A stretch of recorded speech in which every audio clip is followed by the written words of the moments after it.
जी भैया यही धुन है ना। तनी मनी और परफेक्शन आई सुन लिए खाली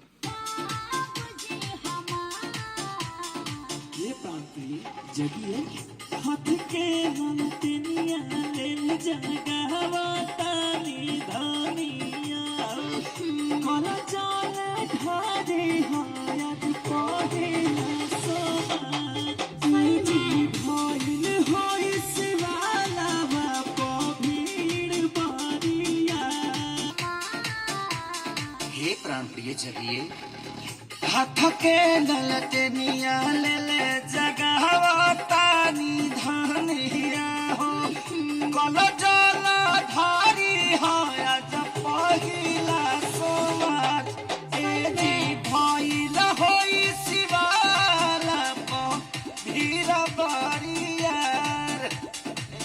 शिवालवा पे भैया शिवालवा पे बढ़िया अभी तक